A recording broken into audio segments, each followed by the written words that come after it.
تركت هواي تركت بضاعتي دنياي تركت هواي تركت بضاعتي دنياي.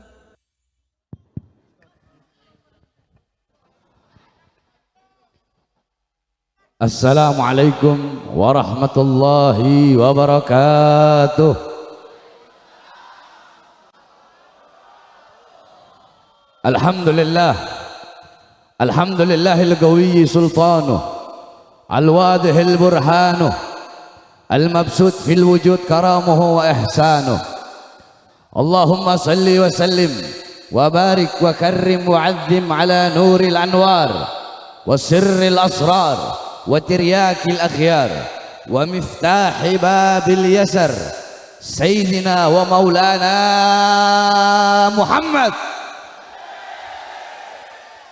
Muhammadinil Mukhtar wa alihil adhar wa ashabihil akhyar adada ni'amillahi wa ifdalih, amma ba'd. Yang saya cintai, yang saya muliakan, para alim ulama, para habaib, para kiai, para asatid, para masyayikh, para tuan-tuan guru, segenap tokoh masyarakat, segenap aparat pemerintah, wabil khusus sahibul hajat, sahibul bait, acara apa ini? Acara haul. Siapa yang di haul?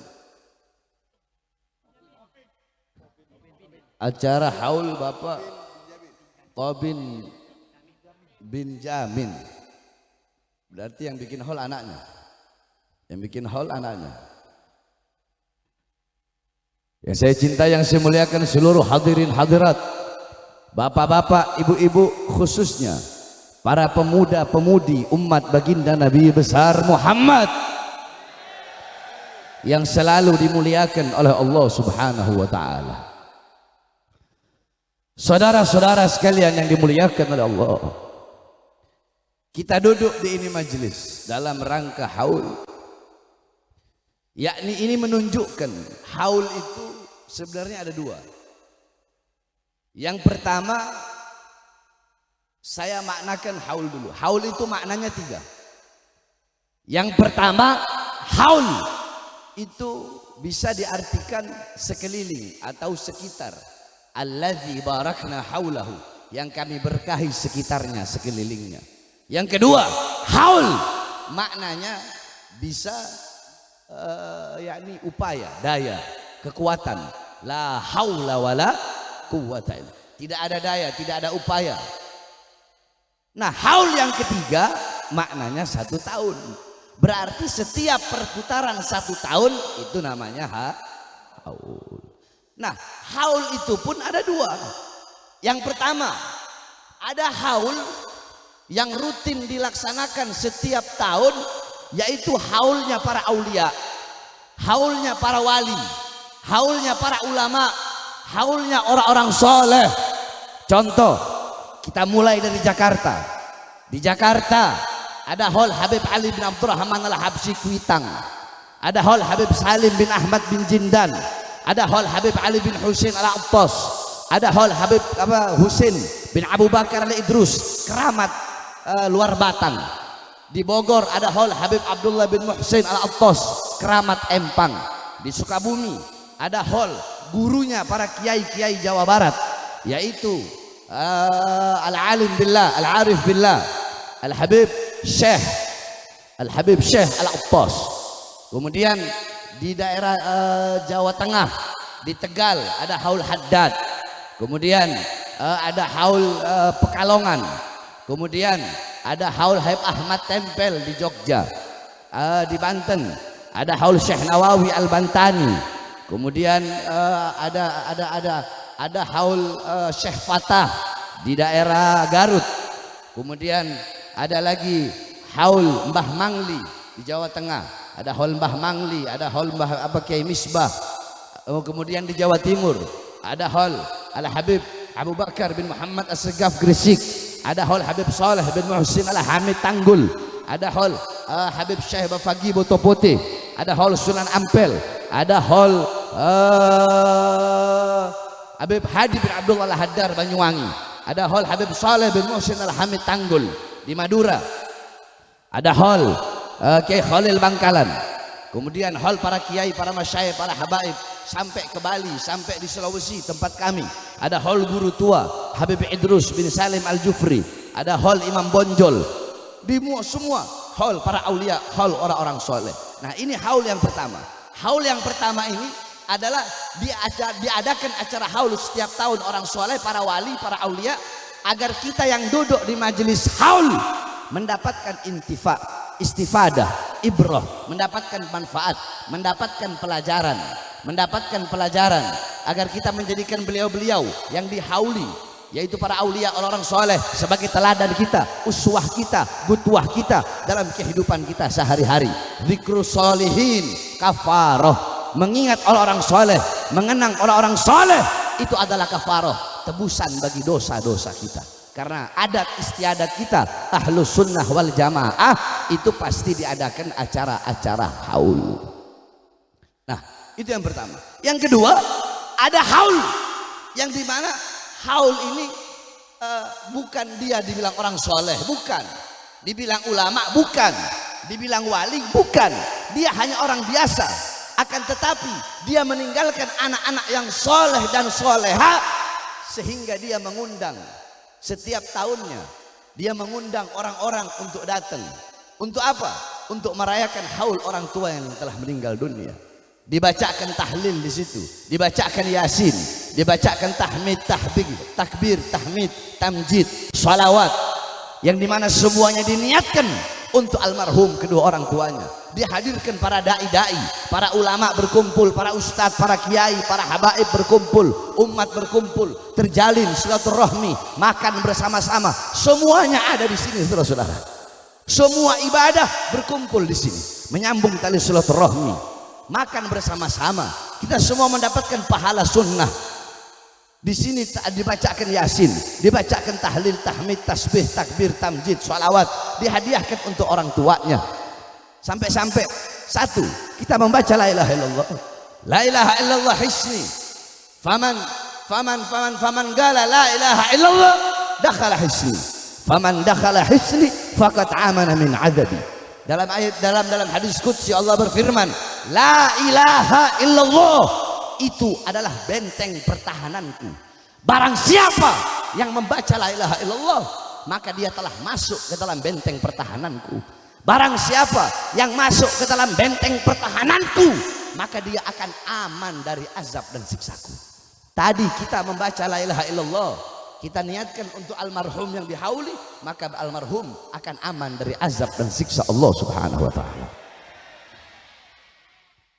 Kemudian dibacakan yasin, sampai-sampai dalam hadis dikatakan, walaupun ini hadis derajatnya dhaif, tetapi bisa dipakai dalam fadhailul a'mal, bisa dipakai dalam targhib, bisa dipakai dalam tarhib. Sampai-sampai al-Imam Ahmad bin Hanbal berkata, hadisun dhaifun ahabbu ilayya min qaulir rijal. Apa isi hadisnya?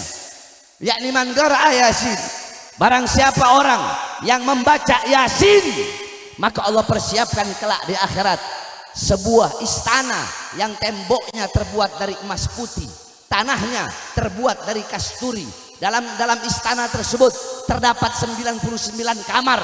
Setiap kamar ada 99 ranjang. Setiap ranjang ada 99 kasur. Setiap kasur ada 99 bantal. Setiap bantal ada 99 bidadari. Yang dimana ini Allah persiapkan bagi orang yang ketika di dunia suka membaca yasin. Itulah yang Allah persiapkan bagi almarhum di dalam kuburnya dan kelak di akhirat insyaallah. Loh Beb, kok banyak bidadari? Emang nanti istri nggak cemburu? Nah, banyak pertanyaan seperti itu. Ini pertanyaan yang sama yang ditanyakan oleh hakim waktu nyidang saya ketika itu, waktu kasus KM50. Jadi waktu kasus KM50, ya, ini nyambung lagi di situ. Waktu kasus KM50, ketika itu hakim nanya, Karena Habib Muhsin bin Zaid Al-Attas ketika itu membawakan hadis bahwasanya syuhada akan mendapatkan bidadari. Nah, si hakim ini nanya, Beb, nanya ke Habib Muhsin, Beb, bidadari, emangnya nanti di sorga itu orang kalau masuk sorga sama istrinya, terus si laki-lakinya ini, si suaminya dikelilingi sama bidadari, emang nanti istrinya nggak marah? Emang nanti istrinya nggak cemburu?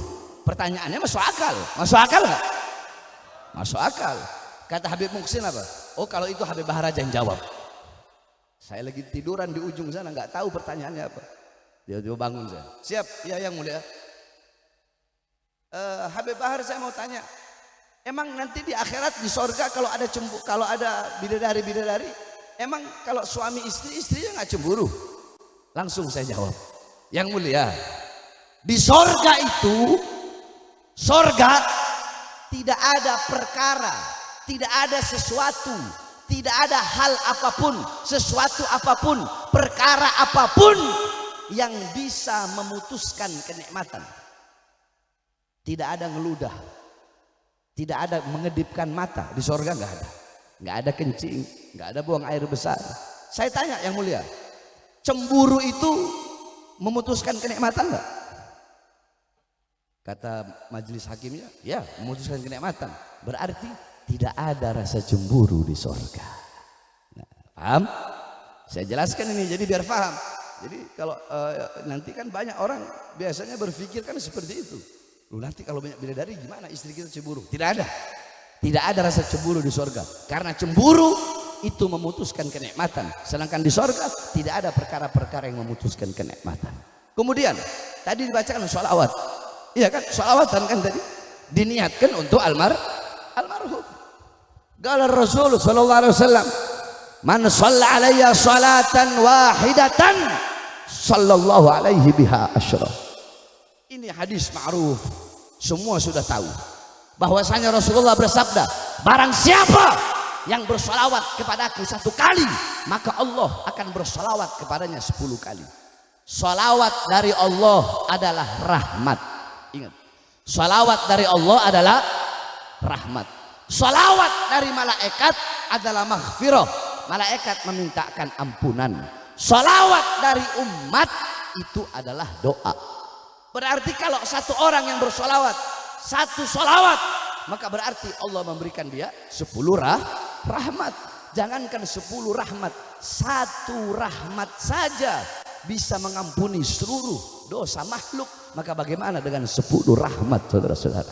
Dijelaskan di kubur Nabi Muhammad SAW ada 1 malaikat yang Allah tugaskan untuk menyampaikan semua salawat umatnya disampaikan oleh malaikat itu, yang dimana malaikat itu terus berdiri di depan kuburnya Nabi Muhammad SAW. Ketika ada yang bersalawat kepada Nabi, Allahumma sholli ala sayyidina Muhammad wa ala ali sayyidina Muhammad, atau ya Rabbi sholli ala Muhammad, ya Rabbi sholli alaihi wasallam, maka malaikat itu berkata, ya Rasulullah, fulan bin fulan, fulan bin fulan, fulan bin fulan, disebut kau punya nama satu persatu di hadapan baginda Nabi besar Muhammad.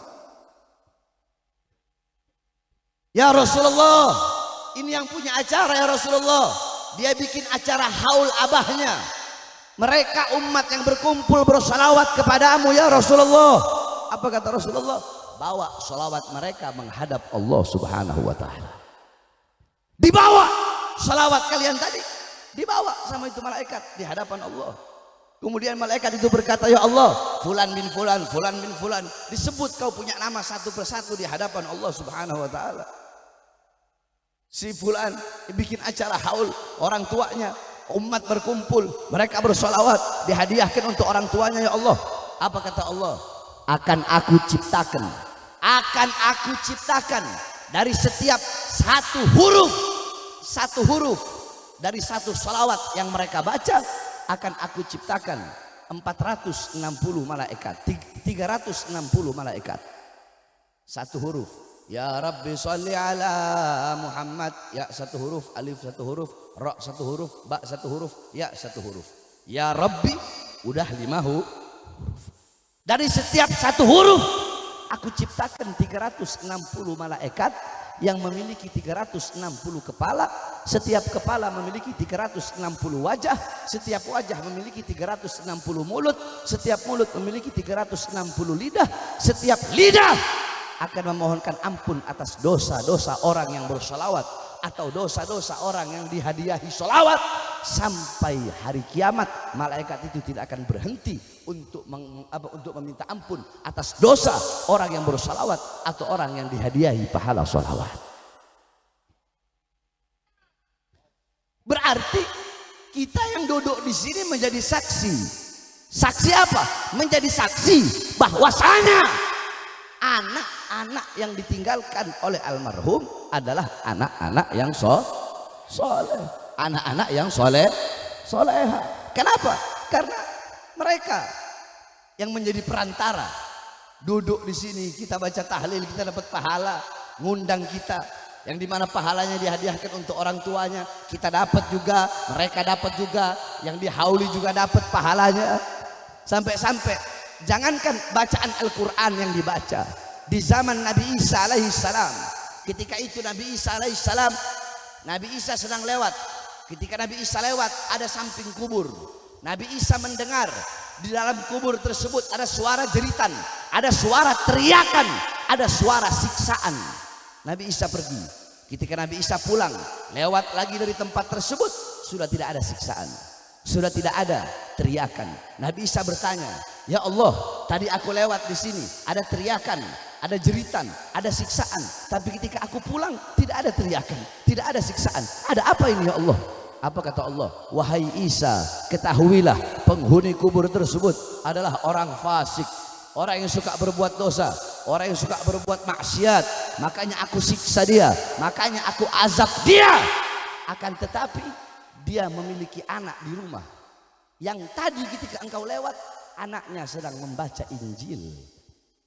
Karena anaknya membaca Injil, makanya aku angkat azab dan siksaku dan aku gantikan dengan rahmat karena dia memiliki anak yang membaca Injil." Itu baca Injil. Bagaimana kalau kita mati meninggalkan anak-anak yang membaca Al-Quran yang dihadiahkan untuk kita, saudara-saudara. Oleh karenanya intisarinya, kalau engkau pengen nanti kelak, kalau engkau mati, kalau kalian mati pengen nanti punya anak, anak kita bikin acara tahlilan 7 hari, 40 hari, 100 hari, dan tiap tahun dihauli. Dari sekarang dedek kau punya anak-anak dengan pendidikan agama, dengan ajaran Islam, dengan syariat Islam, dengan ajaran Ahlus Sunnah wal Jamaah. Jangan ngarep, kalian mau ngarep, saya ngarep nanti kalau saya mati anak saya bikin hall, nanti anak saya bikin hall, undang para habaib, para kiai, para ustadz, bikin acara hall, doakan saya. Jangan harap punya anak seperti itu kalau selama engkau masih hidup tidak pernah mendidik anak-anakmu dengan pendidikan baginda Nabi besar Muhammad. Saudara-saudara sekalian yang dimuliakan oleh Allah Subhanahu wa taala, bukankah dalam Al-Qur'an Allah Subhanahu wa taala berfirman, "Ku anfusakum wa ahlikum nara." Ku jagalah oleh kalian, hai umat Islam, hai bapak-bapak, hai ibu-ibu, jagalah oleh kalian anfusakum, diri kalian, jaga diri kalian, dan jaga keluarga kalian, anak-anak kalian, putra-putri kalian, cucu-cucu kalian, kerabat-kerabat kalian. Dari apa? Dari nerakanya Allah Subhanahu wa taala.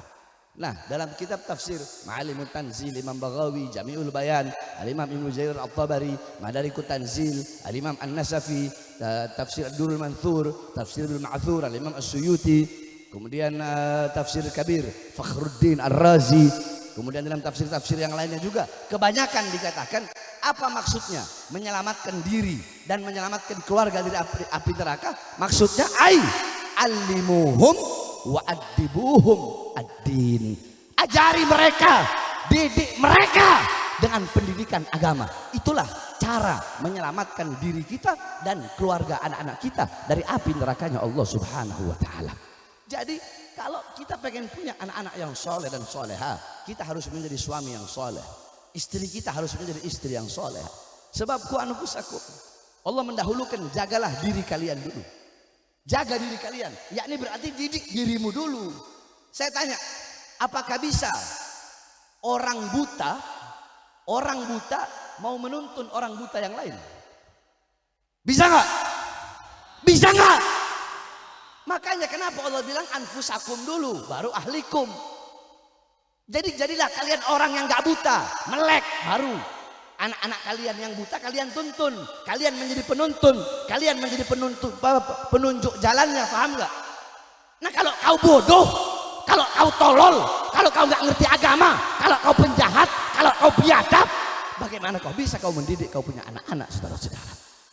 Coba lihat anak-anak kita sekarang di Indonesia, coba kita lihat anak-anak muda, anak-anak kita, bukan anak-anak agama lain, bukan agama Kristen, bukan agama Buddha, bukan agama Hindu, bukan agama Katolik.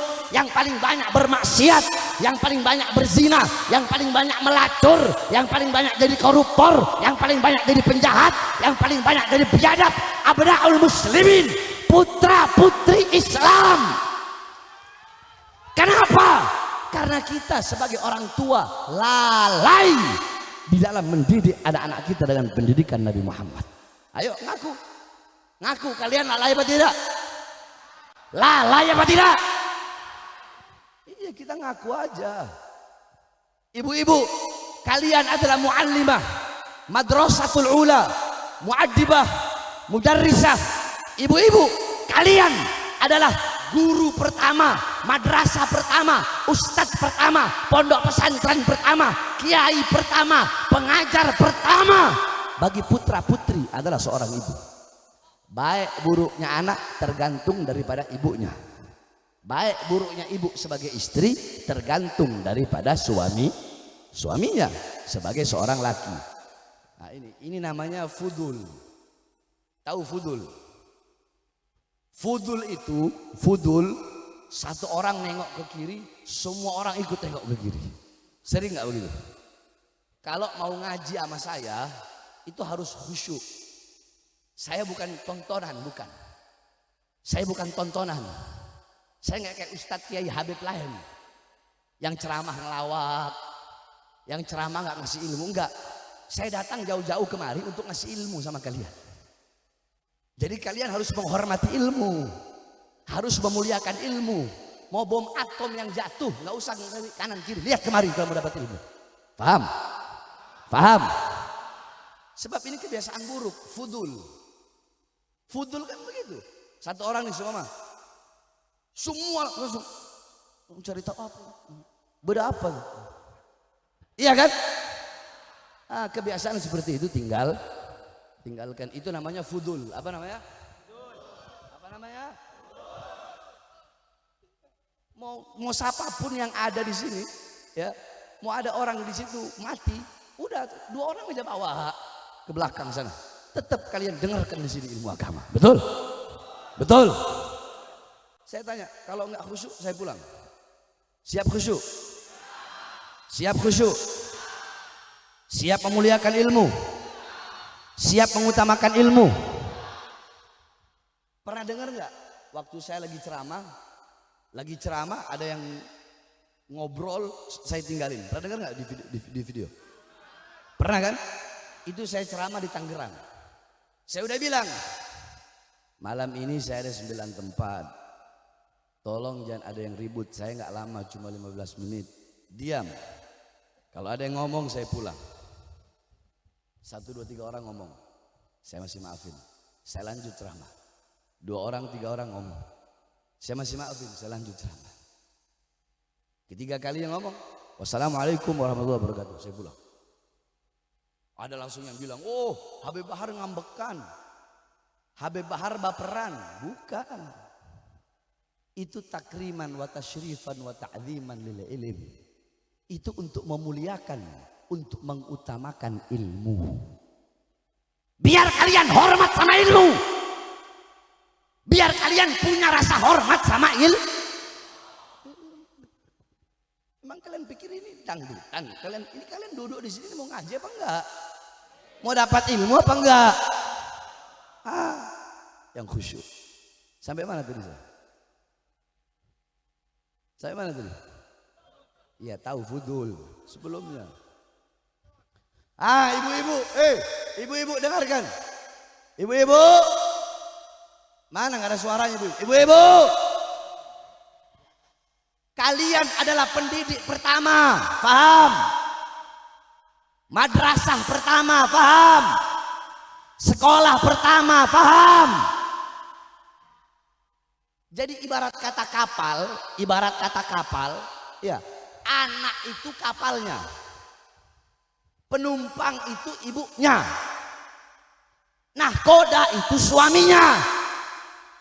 Rusaknya kapal, kalau kapal rusak, maka penumpang tenggelam.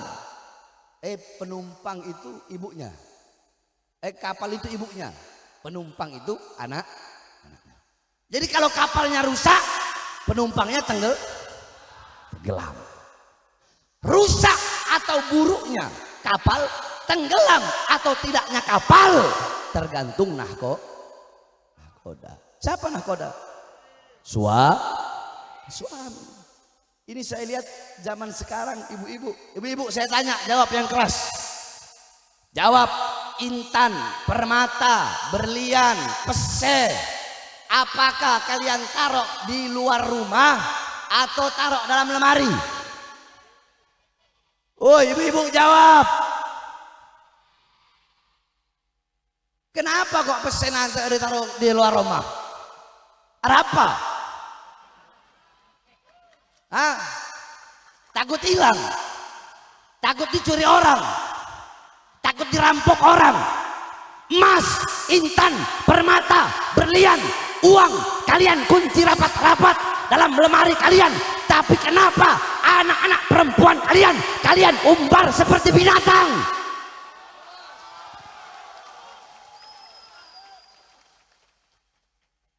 Terjadi nggak? Terjadi nggak? Berarti ibu-ibu lebih sayang sama uangnya, intannya, permatanya, berliannya daripada anak-anak perempuan. Kalian tahu nenek kami Hababah Fatimah, Sayyidatuna Fatimah Zahra, beliau setiap malam rumahnya gelap. Sahabat nanya ke Imam Ali, wahai Ali, kenapa rumahmu tiap malam gelap? Apakah kau tidak punya uang untuk beli lentera? Tidak punya uang untuk beli lampu? Zaman itu pakai lentera kan, pakai obor.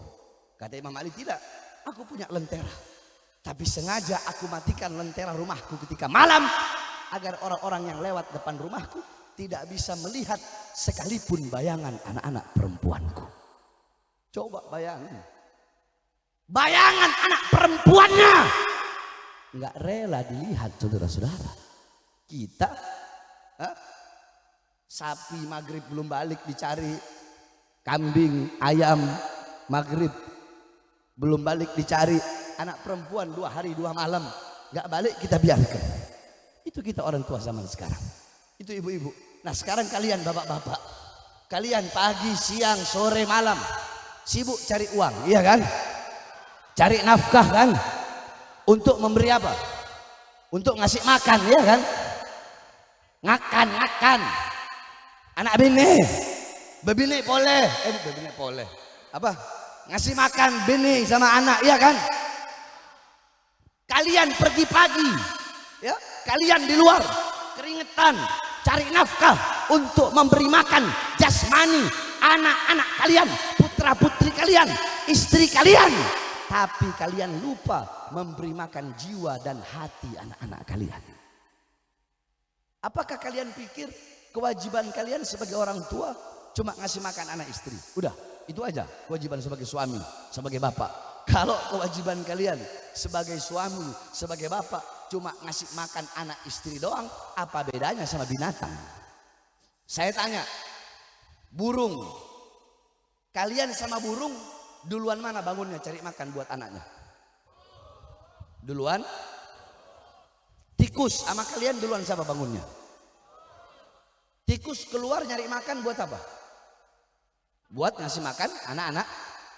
Berarti kalau kita sebagai manusia, sebagai orang tua, sebagai bapak, tugas kita cuma cari nafkah, kerja hanya untuk ngasih makan jasmani saja, Apa bedanya dengan binatang? Betul. Ada yang lebih wajib. Apa itu? Memberi makan jiwa dan hati anak-anak kalian.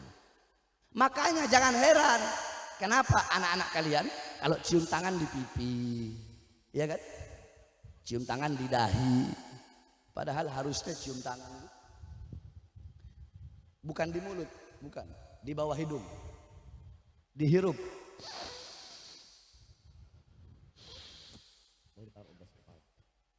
Anak-anak kita zaman sekarang enggak, saya perhatikan. Di pipi, di dahi, bahkan belum kena udah dilepas. Jangan heran kenapa anak-anak kalian memaki kalian sebagai orang tua, tidak menghargai kalian sebagai orang tua, melawan perintah kalian sebagai orang tua. Itu semua karena kalian tidak pernah memberi makan jiwa mereka, hati mereka, sehingga kosong dari ilmu agama, saudara-saudara. Kau tahu, jangankan anak-anak yang masih kecil, nggak usah anak yang masih kecil. Kalian mau lihat bagaimana saya didik murid-murid saya yang ada di lapas. Awal, maju Awal ke depan. Mana Awal? Bagaimana cara salim sama orang tua?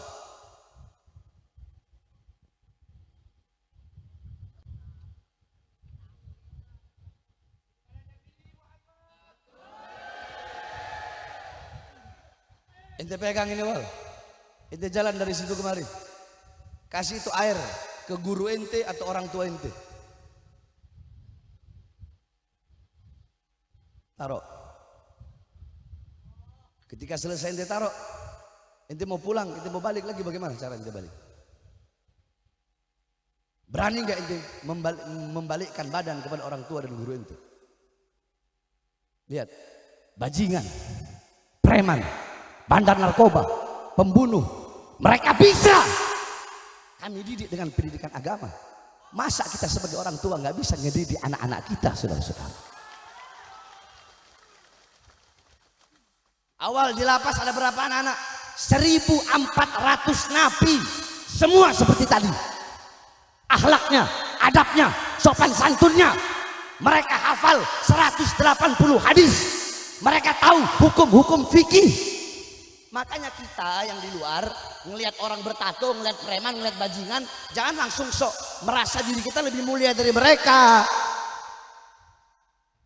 Ini yang hadir belum tentu hafal 5 hadis saja, belum tentu. Betul tidak?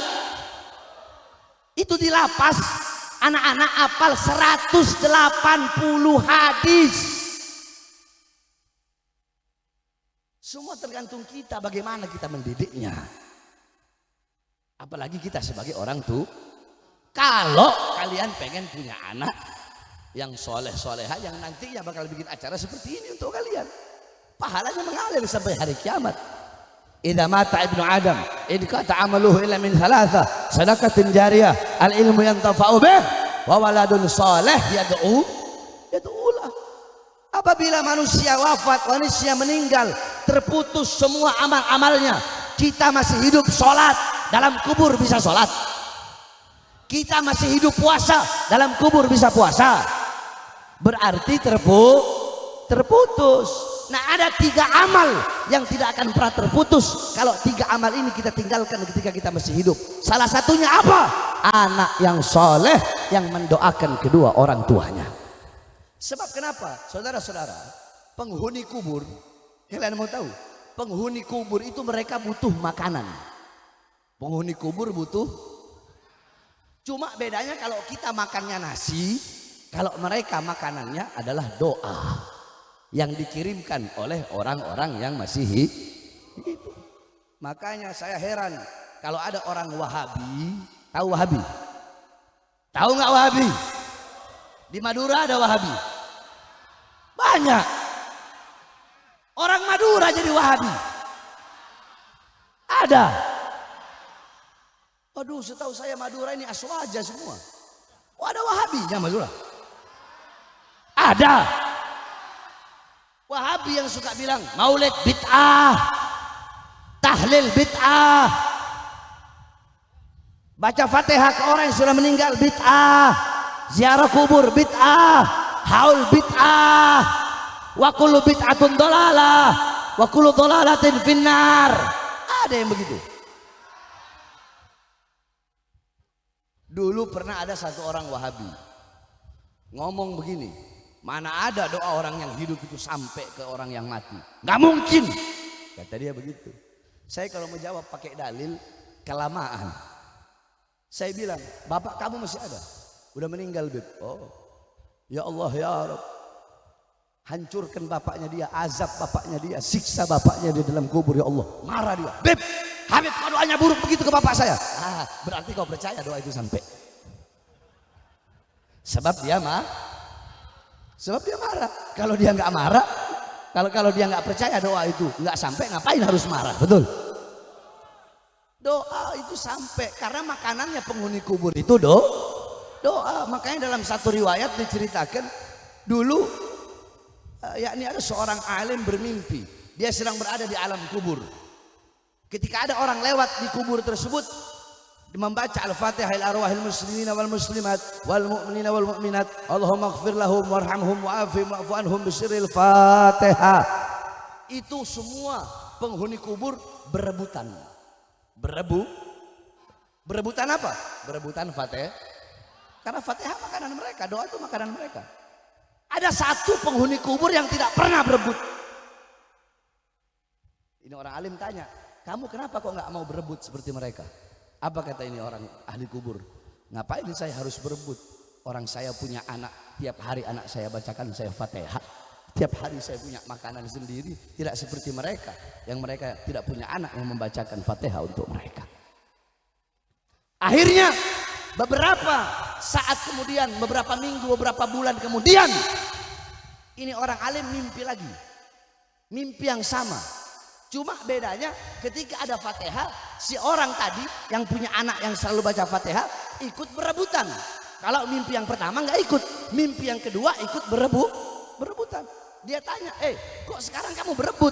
Dulu kamu nggak berebut? Ya, karena anakku telah wafat, karena anakku telah tiada, sehingga aku tidak punya lagi orang anak yang selalu membacakan doa, yang dimana ini adalah makanan bagiku di dalam kubur. Jadi berbakti, intinya ini kan berbakti sama orang tua tidak hanya sebatas semasa hidupnya saja, tetapi berbakti kepada kedua orang tua. Walaupun orang tua telah wafat, walaupun orang tua telah tiada, wajib bagi kita untuk berbakti kepada kedua orang tua. Bagaimana caranya kalau berbakti kepada kedua orang tua yang telah wafat? Dengan mengirimkan Paham? Itu yang pertama yang akan saya bahas, yang sudah saya bahas. Udah paham ya tentang haul ini? Kedua, sekarang adalah tahun baru Hijri, bulan Muharram. Jadi bulan haram itu ada 4, Syahrul Hurum 4, 3 mutatabi'in. Bulan haram itu ada 4, 3 berturut-turut, Dzulqa'dah, Dzulhijjah, Muharram. Yang satu berada terpisah, yaitu bulan Rajab. Nah, saudara-saudara, dulu umat Islam tidak punya kalender. Umat Islam tidak punya kalender Hijri, yang dipakai kalender Komariah. Jadi mereka umat Islam zaman dulu, di zaman sebelum Rasul, sesudah Rasul, sampai Sayyidina Abu Bakar, sampai zaman Sayyidina Umar bin Khattab, mereka nggak punya tahun. Yang dipakai kalender Komariah, hitung-hitungan menurut bulan. Jadi mereka tahu Ramadan, dan setiap bulan itu ada nisbatnya. Contoh Ramadan, kenapa dinamakan Ramadan? Penisbatannya dari kata Romdot, yang artinya hawanya sangat panas. Coba ayo kalian kalau Ramadan pergi ke Makkah Madinah sana, hawanya panas kan? Nah makanya diambil dari kata Ramadan.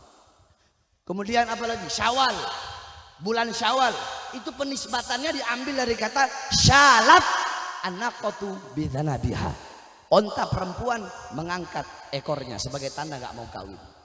Sehingga karena tidak punya tahun, maka mereka menamakan tahun itu sesuai dengan peristiwa atau kejadian terbesar yang terjadi pada tahun tersebut. Paham nggak? Contoh, Rasulullah lahir. Lahir Rasulullah tahun apa? Jawab, tahun apa? Tahun apa? Loh, kenapa Beb? Kok dinamakan tahun gajah? Summiya ama wiladatihi amul fil. Li'anna malikal habasyah ja'a ilal ka'bah lihadbil ka'bah. Ja'a ilal makkah lihadmil ka'bah. Wa kana fi filun azim. Dinamakan tahun kelahiran beliau tahun gajah. Karena waktu itu Raja Habasyah datang ke Mekah untuk ingin menghancurkan Ka'bah dan membawa pasukan gajah yang besar. Makanya itu peristiwa terbesar sepanjang tahun, makanya dinamakan tahun Paham nggak? Jadi orang dulu itu baik di zaman Rasul pun, contoh di zaman Rasulullah ada namanya Sanatul Idni, tahun yang dimana pada tahun tersebut kejadian terbesarnya Rasulullah diizinkan hijrah. Ada Sanatul Tamhis, bulan yang dimana pada bulan tersebut, tahun tersebut kejadian terbesar umat Nabi, Allah kasih pengampunan yang banyak. Ada Sanatul Amr, tahun perintah, yang dimana pada tahun tersebut kejadian terbesar Allah perintahkan Nabi Muhammad untuk memerangi orang-orang musyrik. Ada Sanah Tajdidul Ka'bah, tahun renovasi Ka'bah. Kenapa? Karena kejadian terbesar sepanjang tahun tersebut adalah banjir besar melanda Mekah sehingga bagian Ka'bah ada yang hancur, kemudian Ka'bah direnovasi. Jadi di zaman sebelum Rasul sampai Sayyidina Abu Bakar Siddiq sampai Sayyidina Umar bin Khattab pada tahun pertama menjabat sebagai khalifah, itu nama tahun sesuai dengan kejadian terbesar, peristiwa terbesar di tahun tersebut. Paham? Kalau kita mau contohkan di sekarang ini, tahun kemarin 2022 kejadian terbesarnya apa?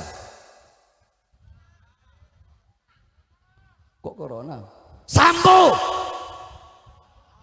Ayo, kejadian terbesar apa? Kasus apa? Kasus Sambo. Berarti tahun 2002 kemarin bisa kalau mau dikasih nama mengikuti peristiwa atau kejadian terbesar adalah tahun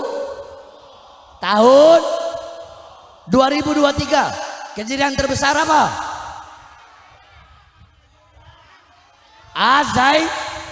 Azai. Berarti tahun ini bisa dinamakan tahun atau tahun Panji Gumilang, si anjing goblok itu. Paham? Iya. Alhamdulillah dia ditahan ya. Alhamdulillah. Saya kan udah bilang waktu diwawancara sama TV One, seberapa yakin Habib bahwasanya Panji Gumilang itu bisa ditahan? Seberapa yakin? Sebesar apapun dia, sebesar apapun pelindungnya, penjaganya, tetap jikalau kami bersama Allah, maka kami akan diberikan kemenangan oleh Allah Subhanahu wa taala. Terbukti tidak? Kita menang tidak? Kita menang tidak? Kebenaran menang atau tidak? Menang atau tidak? Kebenaran itu pasti menang. Makanya kita berikan apresiasi sebesar-besarnya kepada Mabes Polri. Saya Bahar bin Ali bin Smith acung jempol, angkat jempol. Saya memberikan apresiasi kepada Kapolri, kepada Kabar Eskrim, kepada para penyidik yang telah berani menahan Panji Gumilang walaupun ada ketidakadilan. Kalau saya diperiksa saksi langsung jadi tersangka hari itu juga, langsung ditahan hari itu juga. Cuma bedanya kan itu aja. Kalau saya dipanggil jadi saksi langsung jadi tersangka. Kalau Panji kan enggak, klarifikasi dulu. Dipanggil jadi saksi pertama, habis saksi pertama dia nggak datang, dia ingkar apa dia nggak datang, saksi langsung naik jadi tersangka. Bedanya hanya 2 panggilan aja. Kalau saya awal langsung, ternyata anak-anak dalam ngasih tahu, Beb, kamar Habib mah udah seminggu dicek, seminggu yang lalu udah dicek, udah siapin, Beb. Oh, udah disiapin ternyata udah seminggu yang lalu. Betul, betul. Berarti dengan ditangkap, dengan ditahannya Panji Gumilang yang sesat dan menyesatkan. Ini adalah bukti bahwasanya masih ada keadilan di Indonesia. Betul? Betul? Betul? Nah, tapi jangan cuma Panji Gumilang, kan banyak penista-penista agama lain yang dilaporkan. Betul? Ade Armando, Abu Janda, Sukmawati, dan lain-lainnya. Proses juga mereka, tangkap juga mereka. Apakah karena Panji Gumilang viral? Kadang kan petugas-petugas ini aparat begitu, kalau udah viral baru bertindak cepat. Kayak Sambo aja udah viral, wah cepet bertindaknya. Kalau nggak viral ya nggak bertindak. Betul? Betul? Makanya kemarin kan saya udah sumpah, saya udah bilang di depan Menko Polhukam, saya bilang, hei aparat kepolisian, hei pejabat, hei pemerintah, kami umat Islam sudah cukup sabar. Demi Allah, jikalau Panji Gumilang tidak kalian tangkap, maka saya akan ajak umat Islam datang untuk ratakan Az-Zaitun. Allahu Akbar. Alhamdulillah akhirnya Panji Gumilang ditang. Harusnya bukan hanya Panji Gumilang, semua, siapapun dia, apapun agamanya, apapun rasnya, apapun sukunya, kalau dia menistakan agama manapun yang dinistakan, mau agama Islam, mau agama Kristen, mau agama Buddha, mau agama Hindu, yang dinistakan wajib untuk diadili dengan seadil-adilnya. Tahan, penjarakan. Saudara-saudara, sekeras-kerasnya saya, kalian pernah nggak lihat saya hina agama lain? Kalian pernah lihat saya hina agama Kristen? Pernah lihat ceramah saya menghina agama Katolik? Pernah saya musik-musik agama lain? Karena lakum dinukum. Tapi masih ada aja orang goblok yang bilang Habib Bahar itu intoleran. Terserah kalian mau bilang apa. Paham? Paham? Nah, jadi wasiat saya, jangan pernah berhenti untuk menyampaikan kebenaran, menyuarakan kebenaran, jangan pernah berhenti. Ini Bupati Sampang, tadi saya lewat jalan itu rusak. Tolong Bupati Sampang, itu jalan rusak dari ujung sana sampai sini, tolong dibenerin itu jalan. Soalnya jalannya ini kalau lurahnya ada, lurah sampaikan ke camat, camat sampaikan ke bupati. Betul? Betul? Iya, harus begitu. Sayyidina Umar ketika menjabat sebagai khalifah, apa kata beliau? Celakalah Umar bin Khattab sambil menepuk-nepuk dahinya apabila ada kuda yang jatuh disebabkan ada jalan yang rusak. Sampai segitunya takutnya menjabat sebagai khalifah. Jadi pemimpin harus melayani rakyat, jadi pejabat, jadi aparat harus melayani rakyat dengan ikhlas, dengan baik.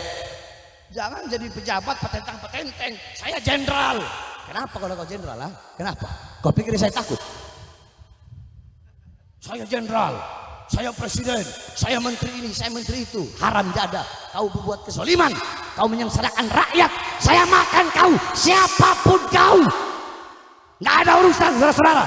Saya tanya mereka, para pejabat, para aparat, para pemerintah, saya tanya uang mereka dari siapa? Dari siapa? Kurang keras dari siapa?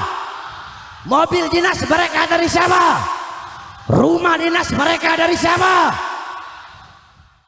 Pakaian dinas mereka dari siapa? Senjata mereka dari siapa? Dari kami rakyat. Maka kalian jangan semena-mena kepada rakyat.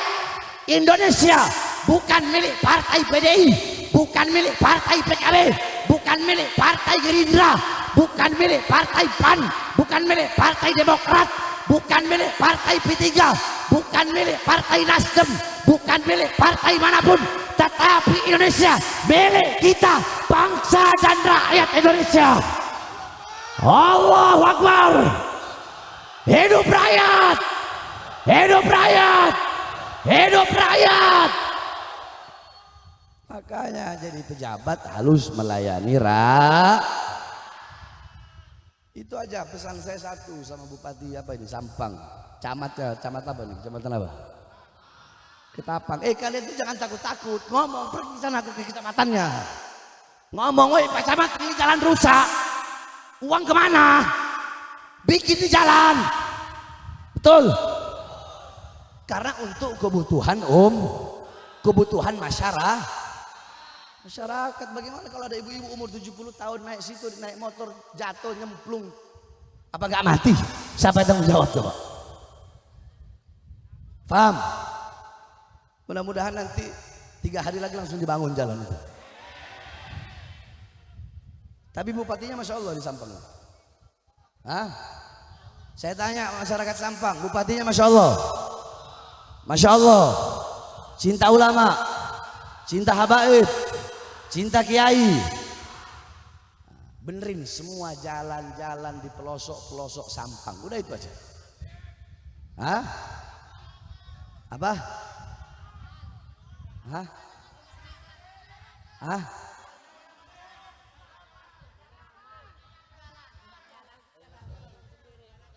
Jalan bangun sendiri. Apa? Rakyat patungan, masyarakat patungan untuk bikin jalan. Lah terus uang untuk jalan kemana? Dimakan, dirampok, dicuri. Ya berarti bukan Masya Allah, biadab itu namanya. Jangan. Itu harus dikeluarkan oleh pejabat setempat, aparat setempat. Sampai ke lurahnya, mana lurahnya? Lurah hadir nggak? Nggak hadir. Nggak hadir. Woi, lurah apa namanya ini? Hah? Pancor. Woi, lurah Pancor. Camat apa? Woi, camat Ketapang. Woi, Bupati Sampang. Bangun jalan untuk masyarakat Sampang. Jangan ambil dari uang mereka, ambil dari uang kalian. Negara sudah mempersiapkan. Ini pejabat sekarang ini, jangankan uang buat jalan, uang buat kadang uang buat haji aja dimakan buat agama. Betul. Uang sapi kurban dimakan. Itu urusan agama dimakan. Apalagi urusan dunia. Sampaikan kepada bupatinya nih, biar jalanan dibangun. Karena ini untuk keamanan, untuk kepentingan kesejahteraan semua masyarakat, betul? Tidak peduli siapapun, mau yang tua, mau yang kecil, mau yang muda, mau yang kaya, mau yang miskin. Kalau jalanannya bagus, semua merasa aman, semua merasa enak. Dan bukan kalian yang harus ngeluarin uang bikin jalan gotong royong, enggak. Mereka itu punya dana, dan dana itu harus mereka keluarkan. Jangan kalian jadi pencuri-pencuri, jangan kalian jadi kera-kera bersoabah, kera-kera berdasi, jangan jadi pejabat-pejabat bangsat, jangan jadi pejabat-pejabat biadab yang maling uang rakyat, yang mencuri uang rakyat, yang makan uang rakyat. Betul? Makanya saudara-saudara, saya berkali-kali keluar masuk penjara. Keluar masuk penjara berkali-kali, keluar masuk, keluar masuk, keluar masuk, nggak ada kapok-kapoknya. Sampai dibawa ke Nusa Kambangan, diborgol kedua tangan saya, dari dua tangan diborgol sampai ke perut diborgol kaki saya, kaki diborgol, perut diborgol, tangan diborgol. Kenapa? Apakah saya penjahat? Saya penjahat? Saya koruptor? Saya maling uang rakyat? Saya merugikan negara? Saya jual aset negara? Tahu kenapa? Kenapa saya ditahan? Dibawa ke Nusa Kambangan? Karena saya ceramah. Ceramah saya dibilang provokasi. Ceramah saya dibilang meresahkan. Pertanyaannya, apa isi ceramahnya? Kan gitu. Waktu itu lagi awal-awal corona, saya bebas. Ada PSBB. Kan kalian dikurung dalam rumah. Oh, kalau orang kampung nggak di kota tuh dikurung dalam rumah, nggak boleh keluar. Oh, Madura nggak pakai corona. orang Madura. Bukan orang Madura. Bukan orang Madura kena corona. Corona kena orang Madura. Waktu itu saya ceramah, hei pejabat, hei aparat, hei presiden, kenapa rakyat kalian kurung dalam rumah tapi tidak kalian kasih makan, minum dan kebutuhan pokoknya? Itu salah. Salah saya ngomong begitu. Salah. Itu provokasi. Itu provokasi. Itu meresahkan. Meresahkan atau pembelaan? Meresahkan atau pembelaan? Terus saya bilang, hei pejabat, hei aparat, mal-mal, perusahaan-perusahaan, kantor-kantor milik asing tetap buka di masa corona, tapi warung-warung kecil milik pribumi kalian paksa untuk tutup. Itu provokasi katanya. Provokasi. Provokasi. Meresahkan. Meresahkan. Yang ketiga saya bilang, hei pejabat, di masa corona berapa banyak anak-anak muda yang hilang pekerjaan, pengangguran, tapi tenaga kerja dari asing, dari Cina terus kalian kirim di masa corona, kalian kirim ke daerah Polewali Mandar di masa corona, padahal banyak anak-anak muda Indonesia yang pengangguran. Salah saya ngomong begitu. Meresahkan, provokasi. Terus apa itu? Yang keras apa? Apa? Tapi kata mereka provokasi. Terus yang goblok siapa? Saya atau mereka? Yang goblok siapa? Yang bodoh siapa? Yang tolol siapa? Ya emang meresahkan. Meresahkan bagi orang-orang yang ngomong kalau itu meresahkan. Paham? Karena saya udah bilang, lidah nangkok ya. Lidah saya itu kayak alkohol. Tahu alkohol? Kalau kulit bedelok kena alkohol, perih nggak? Perih nggak? Tapi kalau kulit nggak ada luka, kena alkohol, adem nggak?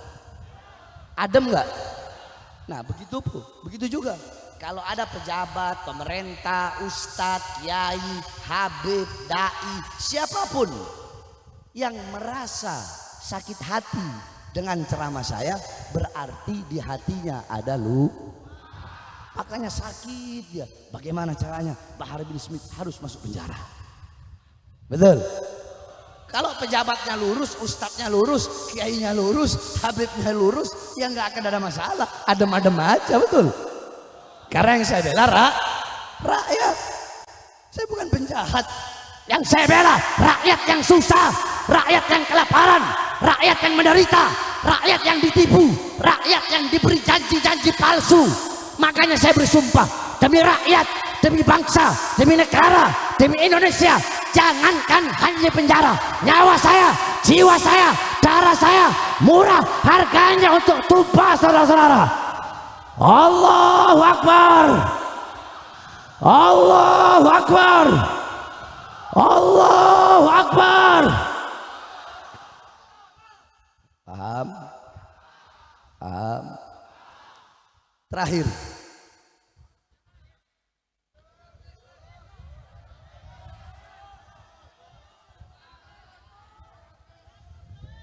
anjunan terus lagi.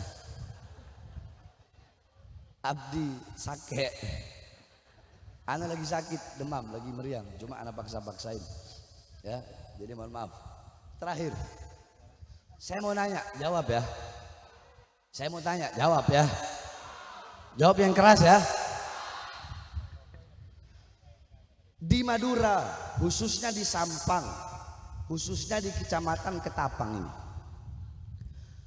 anak cucu Rasulullah Shallallahu Alaihi Wasallam biasanya mulai dari bapak kalian, kakek kalian, nenek moyang terus sampai ke atas, biasanya itu kalau anak cucu Rasul dipanggil siapa? Benar. Yang benar.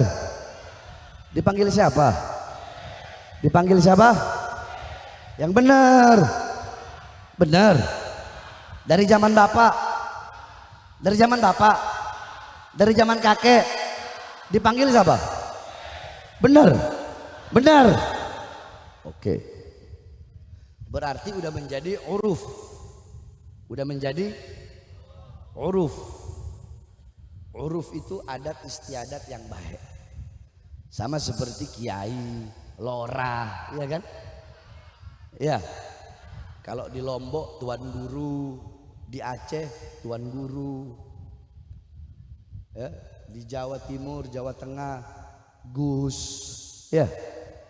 Kiai, ustadz, syekh, abuya, di mana? Padang Sumatera Barat dipanggil abuya. Itu kan uruf. Ya, betul. Ada nggak di Al-Quran sebutan ustadz? Ada nggak di Al-Quran sebutan kiai? Ada nggak sebutan di Al-Quran sebutan uruf? Sebutan lorah? Ada nggak sebutan abuya? Begitu juga Habib. Itu adalah uruf. Paham? Uruf itu adalah suatu adat istiadat yang baik, yang sudah bercampur dengan masyarakat setempat. Saya tanya sekali lagi, anak cucu Rasulullah di sini biasanya dikenal dipanggil siapa? Sekarang saya tanya, kalau ada satu orang ngaku kiai, satu orang ngaku ustadz, modal satu kitab, modalnya satu kitab, itu pun kitabnya diragukan, masykuh.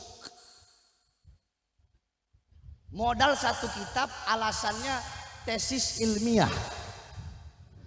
Terus dengan modal satu kitab itu berani mengeluarkan ra'yi, pandangan, pendapat bahwasanya habaib di Indonesia itu tidak ada atau tidak terbukti kebenarannya. Kalau ada ustadz kiai ngomong seperti itu, benar apa enggak? Benar apa enggak? Benar apa enggak? Saya tanya, Madura, masyarakat Madura mayoritas Nahdiyin, betul? Mayoritas di dalam NU anak cucu Rasul dipanggil apa? Saya mau dengar. Dipanggil Habib. Bahkan kiai NU zaman dulu, Kiai As'ad, tahu Kiai As'ad? Situbondo. Kiai Samsul Arifin. Beliau punya anak dua, Kiai Raholil sama satu lagi Kiai Fawaid. Almarhum udah meninggal, digantikan sama anaknya. Ya, di Madura ada Kiai Kholil Bangkalan yang terkenal cintanya sama haba, yang terkenal hormatnya sama haba. Saking cintanya ada habaib beliau tahu. Kenapa? Karena bisa mencium bau Rasulullah dalam tubuh habaib tersebut. Nah terus ada kiai, ustadz, ngaku NU. Baru kemarin sore, dulunya FPI.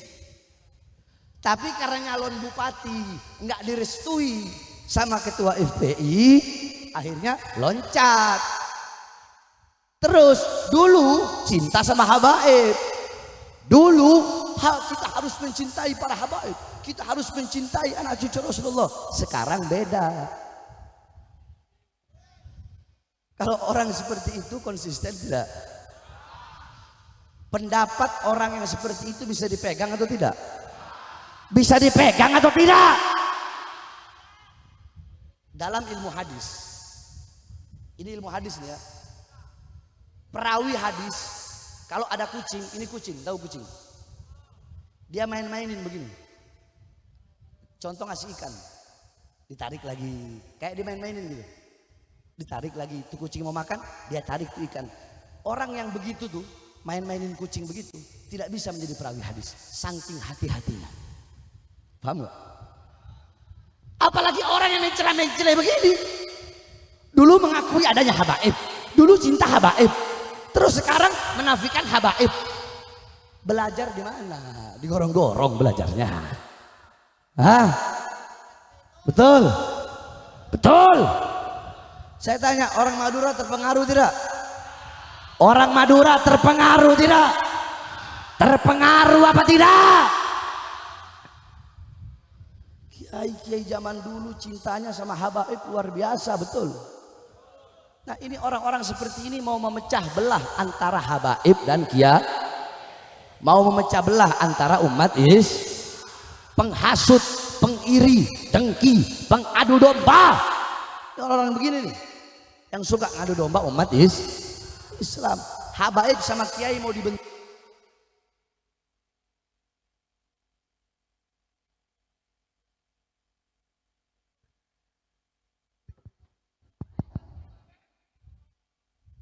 Anak buahnya Imat kayaknya ngematiin mic ini. Paham? Nah, si Ustadz satu ini Al-Mukarram, Al-Alim billah, Al-Alim. Ditanya, Ustadz, Kiai, apakah ada gelar Habib dalam ajaran Islam? Apa jawabannya? Tidak ada gelar Habib dalam ajaran Islam. Yang ada gelar Habib itu dipakai oleh orang-orang Yahudi yang mengatakan bahwasanya mereka adalah Habibullah atau kekasih Allah Subhanahu wa taala. Jadi kata si Imat, tidak ada ya, gelar Habib, istilah Habib dalam ajaran Itu kata siapa? Kata siapa? Mau dijawab enggak? Jawab enggak? Jawab enggak? Jawab enggak? Baik, saya jawab.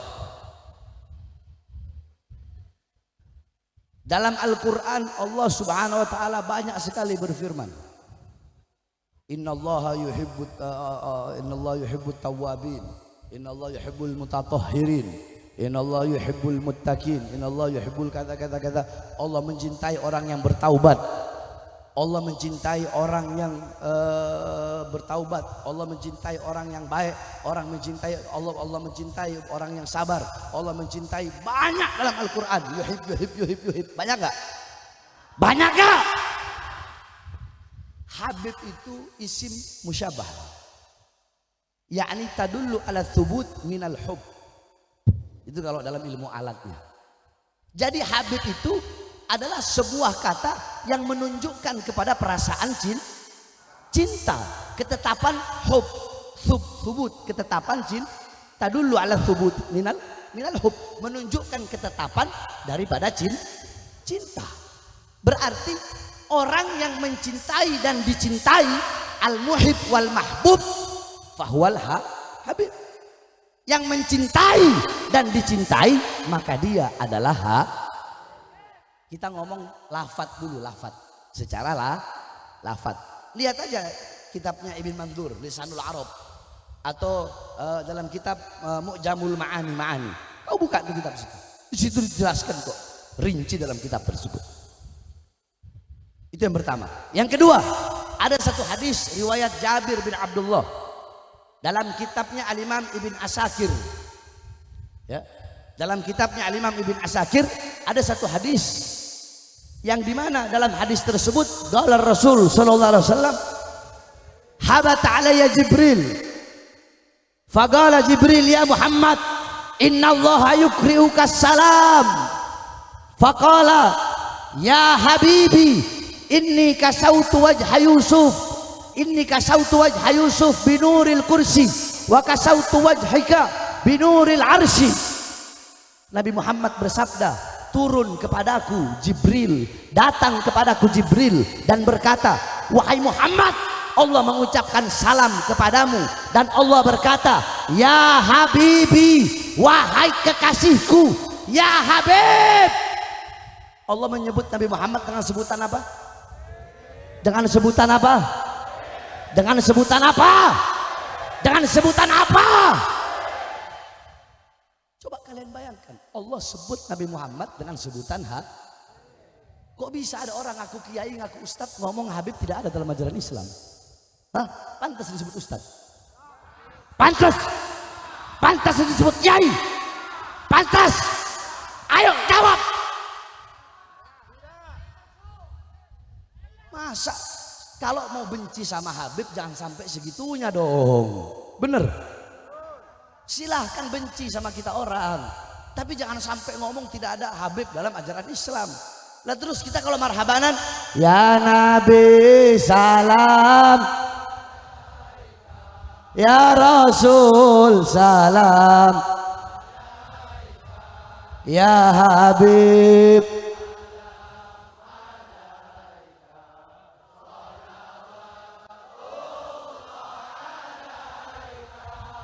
Itu ajaran Ahlus Sunnah wal Jamaah bukan? Ajaran Ahlus Sunnah bukan? Ajaran Aswaja bukan? Ajaran NU bukan? Ada satu lagi hadis, hawatu alayya Jibril wa Mikail wa Israfil wa Israil wa qala Jibril ya Habibi Muhammad. Kalau mau saya bawa banyak hadis tentang itu. Kok bisa ada orang kayak begini nih? Hah? Kok bisa ada?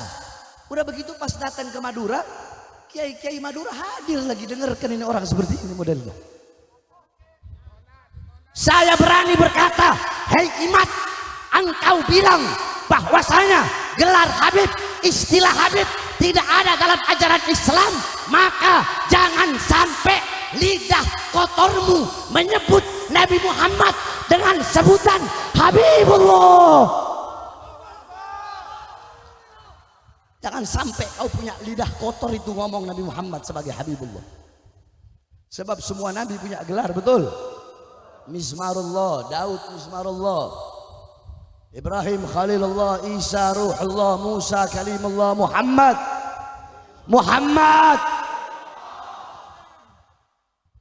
Orang belajar di mana?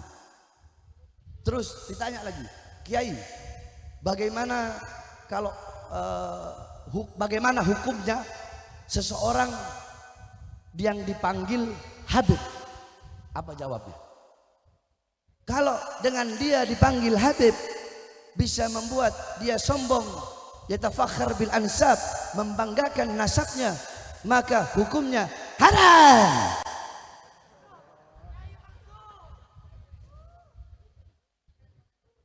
Harusnya jawaban itu jangan keterlaluan kelihatan bencinya sama Habib, betul? Sekarang saya tanya balik, jawab ya. Bagaimana hukumnya manggil ustadz? Tapi kalau dengan manggil ustadz itu sombong, apa hukumnya? Manggil kiai, kalau dengan memanggil kiai dia bangga diri, hukumnya apa? Kalau manggil lora, manggil abuya, manggil ustadz, manggil syekh, kalau itu membuat diri mereka sombong, hukumnya apa? Nabi Muhammad pernah berkata, ana sayyidu waladi Adam wala fakhr. Aku pemimpin seluruh umat manusia dan ini bukan merupakan kebanggaan atau kesombongan. Mat, kalau mau jadi Habib bilang aja, Mat. Betul. Betul. Ini jawaban masuk akal nggak coba? Kalau dengan gelar Habib bisa menjadikan seseorang itu sombong, maka hukum memanggilnya haram katanya. Saya tanya, yang menjadikan seseorang itu Habib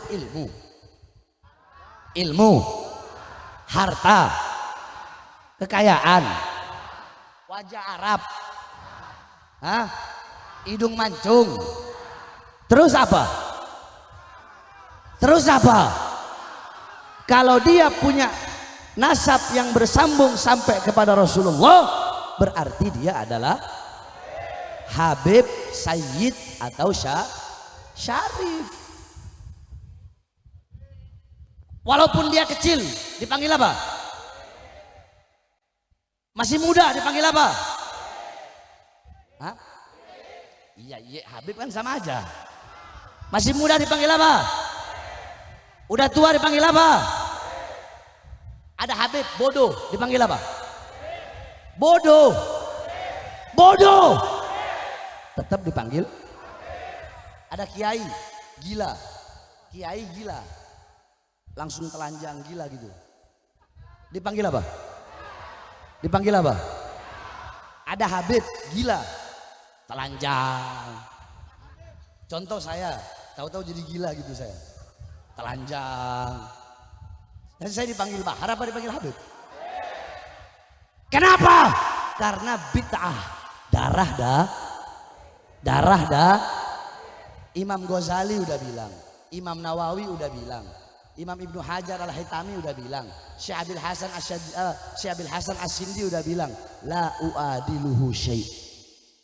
Tidak ada suatu apapun yang bisa mengunggulinya. Tapi kita yang menjadi Habib bukan berarti juga kita berbangga diri. Yang mau jadi Habib siapa? Kalau andaikan Habib itu bisa dikasih, kalah Kika, kalah Habib. Ambil itu bin Smith, makan bin Smith. Makan itu Asgaf, makan itu Al-Idrus, makan itu Al-Habsyi. Kalau andaikan Habib bisa dikasih gitu, saya kasih ke kalian. Betul? Betul? Jadi ini jawabannya benar-benar kelihatan bencinya sama haba. Iblis tugasnya, iblis itu apa? Mau menghilangkan iman dari hati orang yang beriman. Nah sekarang banyak iblis-iblis bersorban. Bukan mau menghilangkan hanya kecintaan, tapi ingin menghilangkan keyakinan dan kepercayaan bahwasanya ada anak cucu Rasulullah Shallallahu Alaihi Wasallam. Tapi ya yang percaya hanya mereka-mereka saja. Yang ikut ya cuma mereka-mereka saja. Kalau istilah anak santri, huwa humahum. Betul. Betul. Betul. Makanya kalau jadi ustadz, jadi kiai, jadi ulama itu harus tawarru anil fut. Tawarru anil futya. Berhati-hati dalam berfatwa. Jangan sembarangan. Modal satu kitab. Saya udah pelajari ada kitab-kitab. Yakni Imam Fakhruddin Ar-Razi. Itu kan banyak juga para ulama-ulama ahli tarikh, ahli sejarah, ahli syiar yang meletakkan di dalam kitabnya tentang sejarah. Al-Imam Fakhruddin Ar-Razi. Kalau meletakkan sejarah, menceritakan sejarahnya Fakhruddin Ar-Razi, berarti diletakkan juga ta'lifuhu, karangan-karangannya. Nah, ada ulama-ulama yang meletakkan Syajarah Al-Mubarakah sebagai karangan Fakhruddin Ar-Razi, tetapi ada juga pada ulama, banyak juga ulama yang tidak meletakkan Syajarah Mubarakah sebagai kitab karangan Al-Imam Fakhruddin Ar-Razi. Orang mah yang bener gitu, parok semua kitab yang banyak. Masa cuma modal satu kitab doang? Bikin malu santri aja. Apa dulu mondoknya di kandang kebo kali? Di kandang sapi kali mondoknya dulu. Betul? Nah yang kayak begini harus diikuti apa tidak? Yang kayak begini memecah belah nggak? Habaib dan kiai tidak akan pernah bisa dipisahkan. Betul?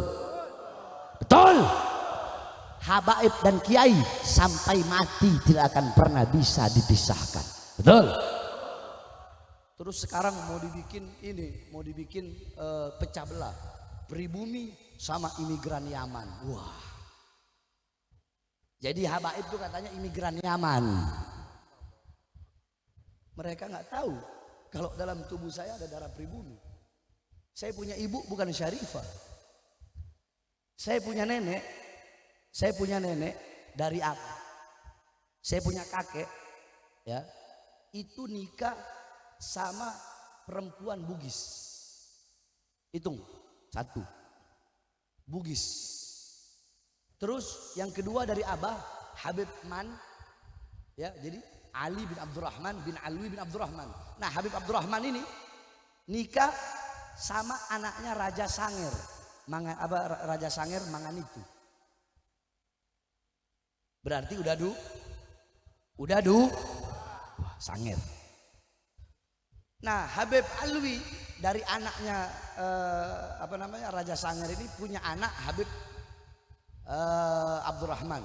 Habib punya anak Habib Alwi.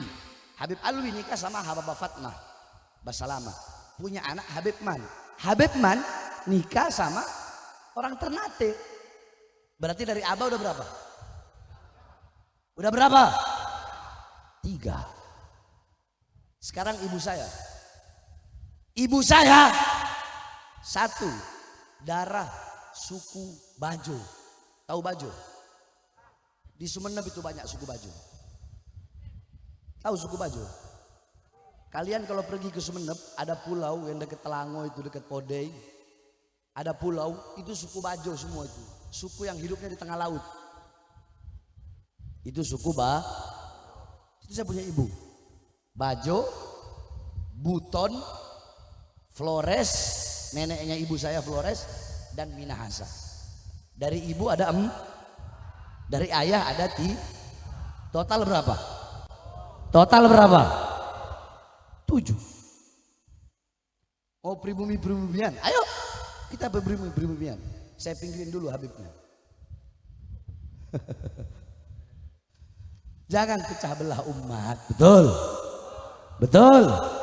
Jangan pecah belah Tapi kalau umat yang faham, umat yang berakal, insya Allah dia bakal faham mana yang baik, mana yang buruk, mana yang benar, mana yang salah, dia bakal faham. Nah, saya tanya, masyarakat di sini faham apa enggak? Kalau faham mau ikut dia, mau ikut kena racunnya dia, apa tidak? Kena apa tidak? Kena apa tidak? Berarti orang pinter.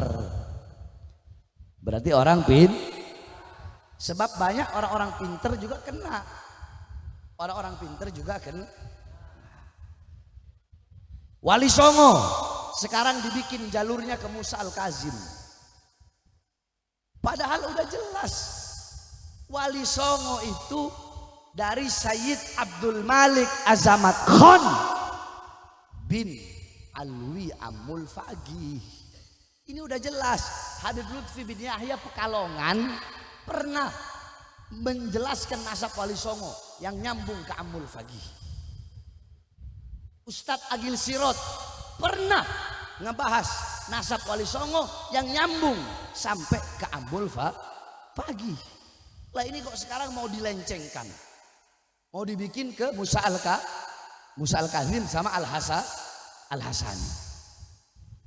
Kenapa mereka bikin seperti itu? Karena tadi kalau Wali Songo ya, yang benar memang karena Wali Songo kan nasabnya nyambung ke Alwi Amul Fagih. Alwi Amul Fagih ini adalah nyambung nasabnya ke Alwi bin Ubaidillah bin Ahmad Al-Muhajir yang dinafikan oleh si Imad. Jadi kalau si Imad menafikan Alwi, menafikan Ubaidillah bin Ahmad Al-Muhajir, berarti Imad juga telah menafikan Wali Songo. Nah, karena dia nggak mau, makanya mereka gimana caranya agar Wali Songo itu nyambung turunannya ke Musa Al-Kazim atau ke Al-Hasani. Paham? Aduh, saya udah paham propaganda kayak begini. Kalian mau main-main sama saya ajari cara mainnya bagaimana, Jong. Betul, betul, betul. Seseorang mulia bukan dengan nasab. Seseorang mulia dengan ilmu. Seseorang mulia dengan takwa.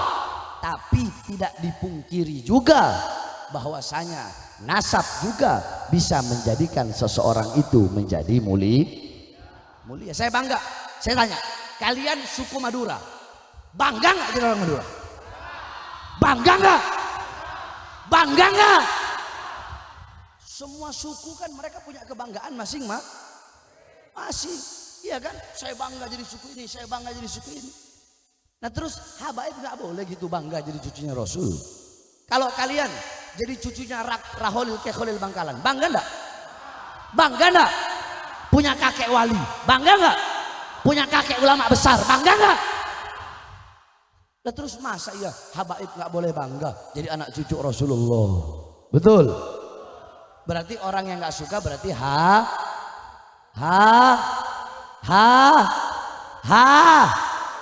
hasud. Hasud itu bahaya. Makanya saudara-saudara, ya, dengan adanya acara seperti ini kita hijrah. Hijrah. Karena tahun baru Hijriah itu adalah hijrah. Hijrah dari apa? Hijrah dari keburukan menuju kebaik. Hijrah dari kebodohan menuju ke pintar.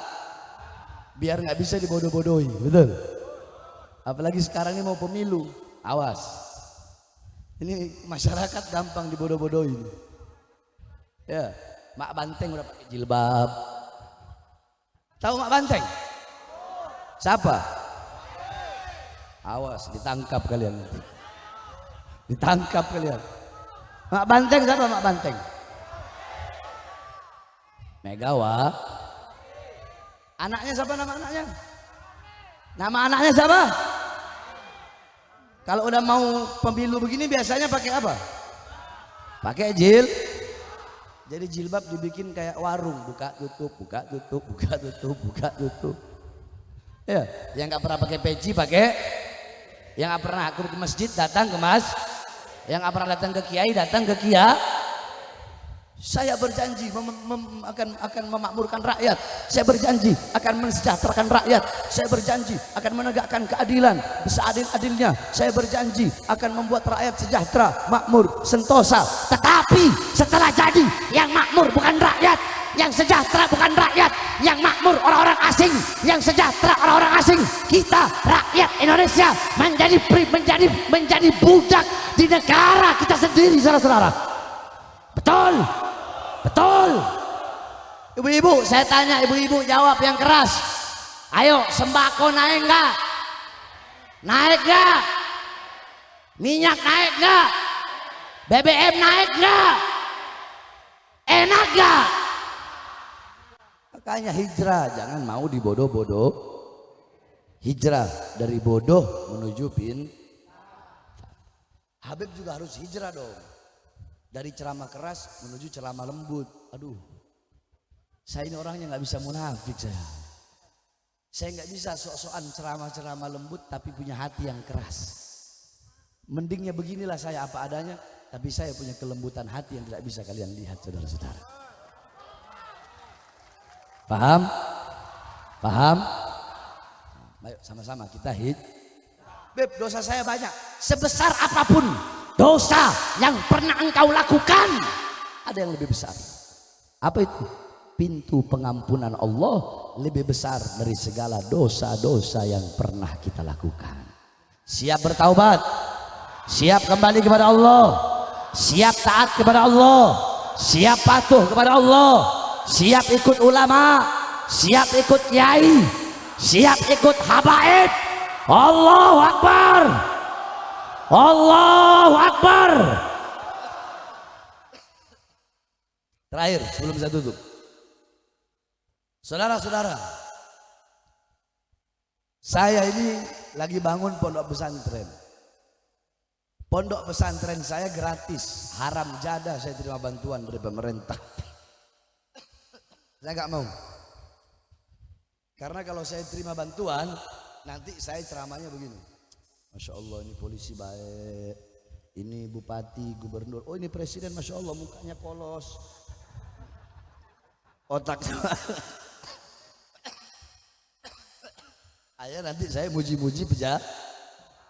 Makanya Imam Ghazali bilang, jangan terima apapun yang datangnya dari pejabat yang zalim. Sebab kalau kalian terima, akan tertanam dalam hati kalian rasa simpati kepadanya, sehingga maksiatnya kalian biarkan, mungkaratnya kalian biarkan. Contoh, ada kiai dikasih uang sama pejabat. Satu saat pejabat itu berbuat dosa, enak nggak tuh kiai menegur? Enak nggak ada menegur? Kenapa nggak enak? Kiai Arab pak kiai tak tegur, rea kiai. Lo engkau todus, engkau mare dikasih semen 10.000 sak pondok. Banyak nggak? Banyak gak yang begitu? Banyak gak? Makanya sebagai bentuk ikhtiar kehati-hatian saya nggak mau terima bantuan dari pejabat. Pesantren saya gratis. Ayo kalau ada anak-anak Madura, di sana banyak santri dari Madura.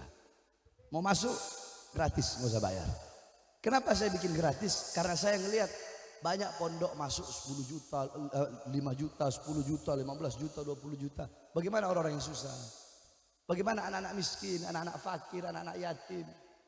Janda-janda tua yang punya anak yang pengen pondok, pengen belajar agama tapi nggak punya uang. Bagaimana nasib mereka? Makanya saya bikin gratis. Pondoknya pondok salaf, murni salaf, nggak ada sekolah. Kalau mau sekolah di luar sana, nggak ada sekolah. Ya, murni salaf. Tapi ya itu, kalau mau mondok di tempat saya harus kuat-kuat mental. Harus kuat Pelajaran yang dipelajari fikih, usul fikih, ayatul ahkam, tafsir ayatul ahkam, hadisul ahkam, syarah hadisul ahkam, nahwu, sorof, i'rab, i'lal, insya, imla, balaghah, bayan, ma'ani, mantik, arud, syair, gawafi, munadharah, mujadalah, muhawarah, hadis, mustalah hadis, takhrij hadis, ilmu tarjih wa ta'dil, tafsir bil ma'sur, tafsir bil dirayah, tafsir bil ra'yi, sama muhadharah. Itu pelajaran-pelajarannya. Satu hari itu belajar 7 pelajaran. Satu hari makan cuma 2 kali. Satu hari makan cuma 2. Sebab santri kalau kebanyakan makan jadi goblok. Makanya santri-santri saya itu alhamdulillah. Mondok setahun insya Allah udah bisa baca kitab. 5 tahun mondok keluar insya Allah udah bisa dakwah, udah bisa ceramah, bisa buka majlis taklim dan bisa ngajar. Itu yang paling penting. Bisa ngajar. Orang kalau ceramah gampang. Tidak semua penceramah itu adalah seorang muallim. Paham? Kalau ceramah apal 2 hadis, apal 2 ayat Quran, modal mental bisa ceramah. Coba suruh buka kitab. Coba suruh ngajar. Tapi kalau muallim, seorang pengajar, pasti dia bisa ceramah. Itu yang saya tekankan kepada murid-murid saya. Saya selalu bilang sama mereka, kalian mondok di sini. Kalian nggak boleh niat dan tujuan kalian, saya mondok pengen seperti Habib Bahar, nggak boleh. Saya nggak pengen punya murid yang sama seperti saya. Saya pengen punya murid yang harus lebih dari saya. Banyak kan guru nggak mau disaingi sama murid, iya kan? Banyak nggak? Oh kalau saya kebalik, murid saya harus lebih berani dari saya. Murid saya harus lebih banyak di penjara dari saya. Itu baru muridnya Bahar bin Smith, saudara-saudara.